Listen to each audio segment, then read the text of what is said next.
বাংলাদেশ সময় রাত 11টায় পর্দা উঠছে কান চলচ্চিত্র উৎসবের ৭৭তম আসরের। ১৬০ দেশের প্রায় ৩৫,০০০ চলচ্চিত্রজনেরা যোগ দিচ্ছেন এবারের উৎসবে। সিনেমার অলিম্পিকে এবার আঁচ থাকছে প্যারিস অলিম্পিকের। ডোনাল্ড ট্রাম্পের বায়োপিক ছাড়াও মি টু ইস্যুতে এবারের উৎসব সরগরম। ২৯ বছর পর প্রতিযোগিতা বিভাগে আছে ভারতীয় ছবি। সেই সব খবর জানাতে কানে আছেন সহকর্মী পার্থ সঞ্জয়। সেখান থেকে আমাদের সাথে যুক্ত হচ্ছেন তিনি। পার্থ, সারা বিশ্বের চলচ্চিত্র প্রেমীদের নজর এখন কান চলচ্চিত্র উৎসবের দিকে। আসরের উদ্বোধনী আয়োজনের প্রস্তুতি কেমন জানতে চাইছি, এবং শুরুতে বিচারকদের সংবাদ সম্মেলনে কি বললেন তারা?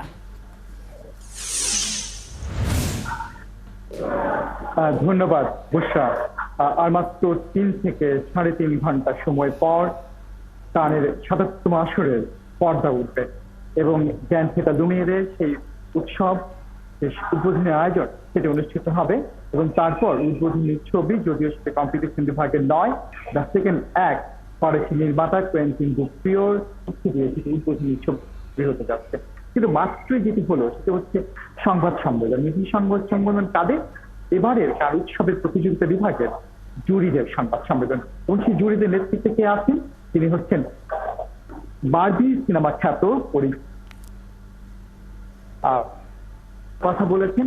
সাংবাদিকরা সেখানে আসলে খুব বেশি পরিমাণ তারা কথা বলেছেন। যে বিষয় নিয়ে সরগরম ছিল সংবাদ সম্মেলনটি, মি টু ইস্যু, এবং একই সঙ্গে স্ট্রাইকের একটি বিষয় আছে। এখানকার যারা কান ফেস্টিভ্যালে কর্মরত আছে তারা আসলে যারা তিনি তার ছবি প্রতিষ্ঠিত লড়েছে, তিনি এবার বিচারক বিভাগে আছেন। তো এই সবকিছু মিলিয়ে